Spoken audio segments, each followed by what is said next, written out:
जनता के चुना हुआ जनप्रतिनिधि अगर खेत सिंह को न्याय दिलाने के बदले वो अगर जो न्याय दिलाने लोग गए थे उन पर ही सवाल खड़ा कर दे तो फिर क्या बनने वाला। और ये सवाल कोई और खड़ा नहीं कर रहे हैं, कांग्रेस के नेता और बाड़मेर जैसलमेर सांसद उमेदाराम बेनीवाल करते हुए नजर आ रहे। हालांकि उमेदाराम बेनीवाल ने अकेले ने खड़ा नहीं किए, कांग्रेस के कई इस नेता के अंदर नाम शामिल है, जिसमें सीनियर नेता हेमाराम चौधरी का भी नाम शामिल है। जिस तरह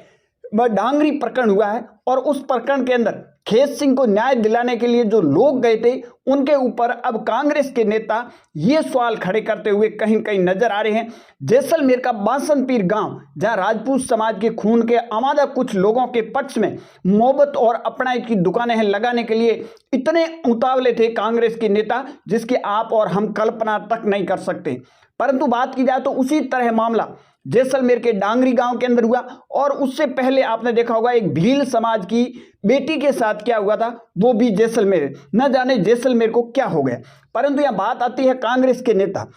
देखिए जिस तरह डांगरी प्रकरण हुआ है, खेत सिंह की निर्मल हत्या की गई है, उसको लेकर बीजेपी के तमाम नेता स्वरूप सिंह खारा ने इस पूरे मामले को हैंडल किया और उसके बाद में जो अपराधी थे उनकी जो संपत्ति थी अवैध उसके ऊपर भी बुलडोजर चला। और इसमें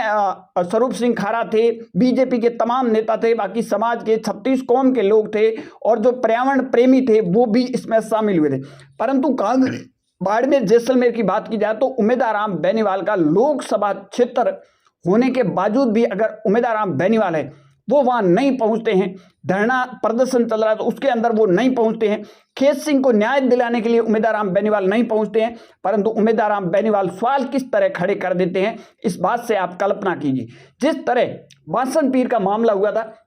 जिस तरह पत्थरबाजों के साथ मोहब्बत और अपनाइत की दुकानें खोलने के लिए इस कदर उतावले हो गए थे, परंतु प्रशासन ने पहले से ही शटर बंद कर दिए और फतेहगढ़ के आसपास ही डेरा डाल दिया। परंतु जैसलमेर का भील समाज की बेटी के साथ क्या हुआ या फिर बात की जाए तो डांगरी के अंदर खेत सिंह के साथ क्या हुआ, इस पर न तो मोहब्बत की दुकान खुली न अपनाइत की दुकान खुली, उसकी बजाय जिस तरह सवाल खड़े अब करते हुए कहीं कहीं नजर आ रहे, इसमें उमेदाराम बेनीवाल हो या फिर साले मोहम्मद हो या फिर कांग्रेस के वरिष्ठ नेता हेमाराम चौधरी ने भी सवाल है वो खड़े किए। जो लोग गए थे खेत सिंह को न्याय दिलाने के लिए गए थे उन्हीं के ऊपर सवाल खड़े करते हुए नजर आए। खुद अगर न्याय दिलाने के लिए जाते और तो अलग बात होती, परंतु खुद जाते नहीं है और उसके बाद में जो लोग गए हैं उनके ऊपर कहीं कहीं ये सवाल खड़े करते हुए नजर आ रहे। कांग्रेस किस तरह की राजनीति करती है ये अलग बात है, बीजेपी कांग्रेस के ऊपर आरोप लगाती है, कांग्रेस बीजेपी के ऊपर आरोप लगाती, परंतु आरोप अलग चीज है, दोनों पार्टी अलग चीज है। परंतु एक किसान का, एक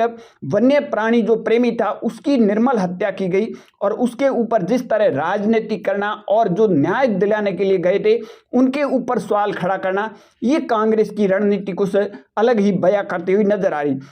जिस तरह कांग्रेस के नेता ने जैसलमेर के बासनपीर में मोहब्बत की दुकानें लगा रहे थे उसी तरह डांगरी के अंदर भी मोहब्बत की दुकान लगानी चाहिए और जैसलमेर के भील समाज की बेटी के साथ जो बलात्कार हुआ है उसमें भी मोहब्बत की दुकान लगानी चाहिए। परंतु मोहब्बत की दुकान उस जगह लगेगी जहां राजनीतिक सूट होगी, अन्यथा नहीं। अब उमेदाराम बेनीवाल ने तो सवाल भले ही खड़े कर दिए, आरोप भले ही लग रहे, परंतु अब जय बन चुका है कि एक जनता का चुना हुआ जनप्रतिनिधि अगर उसी लोकसभा क्षेत्र के अंदर न्याय नहीं दिला सकता है परंतु सवाल है वो खड़ा कर सकता है। आपकी इस पर क्या राय है कमेंट सेक्शन जरूर देना। ज्यादा जानकारी के लिए हमारे यूट्यूब चैनल और फेसबुक पेज को जरूर फॉलो कीजिए।